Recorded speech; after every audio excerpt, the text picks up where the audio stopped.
in a democracy, what type of democracy we need? People need. We think that we must have a saying in the decision making. We should choose the government and the representative as per our will. जो हमें अच्छा लगे, जो हमें अपने काम का लगे, उसको हम चुन सकें, हम अपनी बात रख सकें और हमारी बात को वहां पर महत्व दिया जाए और उस महत्व के अनुसार ही आगे के डिसीजंस लिए जाएं जो हमारे फायदे के लिए हो। हर कोई डेमोक्रेसी के बारे में ये ओपिनियन रखता है। इसीलिए कहा जाता है कि गवर्नमेंट जो है वो अकाउंटेबल होनी चाहिए और रिस्पॉन्सिव होनी चाहिए। अकाउंटेबल का मतलब कि जो भी डिसीजन गवर्नमेंट लेगी उसको ये पता होना चाहिए कि ये डिसीजन मैं पब्लिक के लिए ले रहे हैं और पब्लिक के लिए ले रहे हैं तो ये क्या उनको फायदा करेगा, नुकसान करेगा। इस बात की अकाउंटेबिलिटी, एक तरह से रिस्पॉन्सिबिलिटी, जिम्मेदारी हर गवर्नमेंट को लेनी होती है। रिस्पॉन्सिव का मतलब कि अगर पब्लिक की तरफ से कोई ऑब्जेक्शन आता है, पब्लिक की तरफ से कोई ओपिनियन आता है, पब्लिक की तरफ से कोई सजेशन आता है तो गवर्नमेंट ने उसको रिस्पॉन्स करना चाहिए। गवर्नमेंट के पास उसका रिस्पॉन्स होना चाहिए। ऐसा नहीं कि पब्लिक कुछ भी बोल रही, जैसे डिक्टेटरशिप में होता है। पब्लिक की ओपिनियन कोई मायने नहीं रखती। किंगशिप में भी पब्लिक की ओपिनियन कोई मायने नहीं रखती थी। जो उनको डिसाइड होता था वो फरमान जाहिर कर देते थे और वो रूल बन जाता था। Whether it is for taxation policy, whether it is for education policy, whether it is for any international policy, whatever policy, job policy जो भी होगी, क्राइम की पॉलिसी होगी, पनिशमेंट की पॉलिसीज होगी, तो इन डिक्टेटरशिप और in kingship no one has anything to से।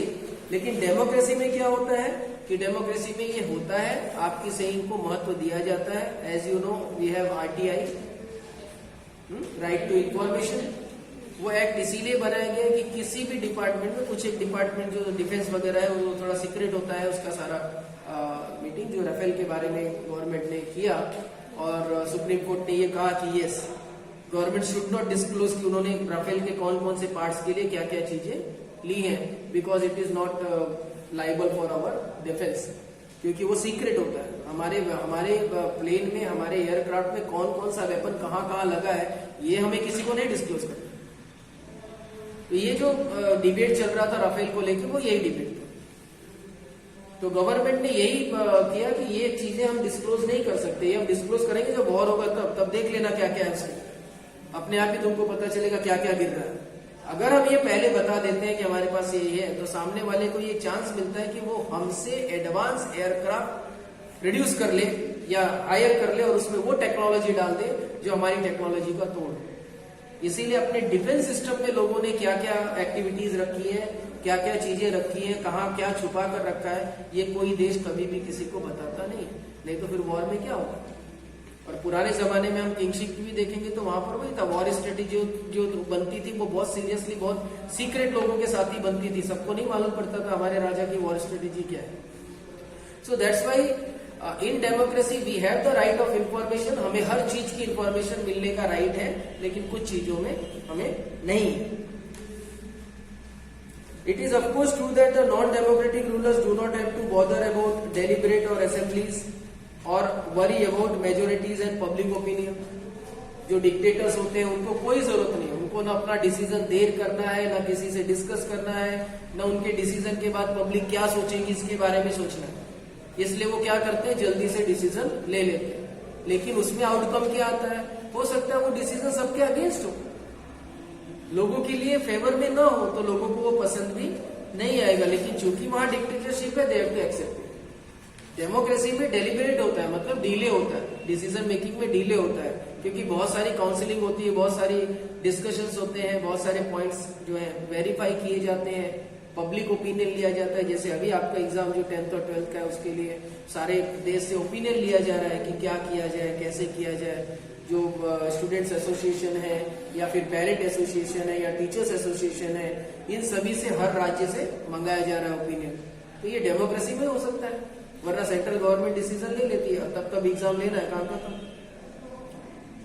तो इस तरह से सिर्फ डेमोक्रेसी में ही होता है। तो इसलिए क्या होता है कि डिसीजन थोड़ा देर से होता है, थोड़ा टाइम लग जाता है डिसीजन को।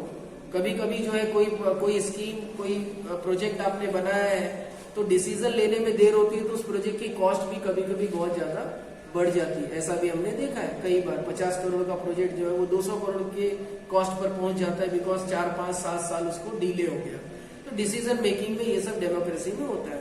क्यों होता है? समझो वो पुल बना रहे हैं, पुल बनाने के बाद जो रास्ता है, रास्ते के बगल में जो गांव है, गांव की जो जमीन है वो किसी ने नहीं दी, स्टे लगा दिया।